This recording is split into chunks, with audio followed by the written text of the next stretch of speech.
মাহিকার সঙ্গে সমুদ্র সৈকতে একান্তে হার্দিক। নাতাশা স্তানকোভিচের সঙ্গে বিবাহ বিচ্ছেদের পর থেকেই ভারতীয় ক্রিকেটার হার্দিক পান্ডিয়ার নারী সঙ্গ নিয়ে বিস্তর গুঞ্জন শোনা যাচ্ছিল।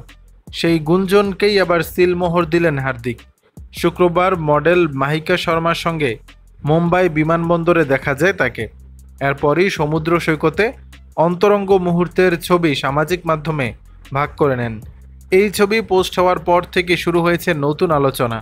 ভক্ত অনুরাগী থেকে শুরু করে নেটিজেনদের অনেকেরই ধারণা মাহিকার সঙ্গে সম্পর্ককে প্রকাশ্যে আনলেন হার্দিক।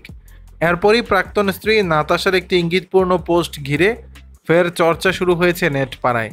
একসময় হার্দিকের অনুরাগীরা নাতাশাকে সম্পর্ক ভাঙার জন্য দায়ী করেছিলেন। তাদের অভিযোগ ছিল নাতাশাই হার্দিকের সঙ্গে প্রতারণা করেছেন। তবে এখন পরিস্থিতি সম্পূর্ণ ভিন্ন। হার্দিকের এই নতুন ছবি দেখার পর অনেকেই নাতাশার কাছে ক্ষমা চাইছেন। কেউ কেউ আবার কঠিন সময় তাকে সাহস যোগাচ্ছেন। যখন হার্দিক তার নতুন প্রেমে মত্ত, সেই সময় একা মায়ের দায়িত্ব পালন করছেন নাতাশা। মাহিকার সঙ্গে হার্দিকের ছবি প্রকাশের কিছুক্ষণের মধ্যেই তিনি কোনো ক্যাপশন ব্যবহার করেননি, শুধু একটি সাদা হৃদয়ের ইমোজি জুড়ে দিয়েছেন। সেই সঙ্গে তিনি জনপ্রিয় একটি গানও জুড়ে দেন। নাতাশার এই পোস্ট দেখে অনেকের ধারণা তিনি নিজেকে সাধারণ মেয়ে হিসাবে ইঙ্গিত দিয়েছেন। যদিও বিচ্ছেদের পর হার্দিক সম্পর্কে একবারই মন্তব্য করেছিলেন নাতাশা, তখন তিনি হার্দিককে খুব আত্মকেন্দ্রিক বলে মন্তব্য করেছিলেন।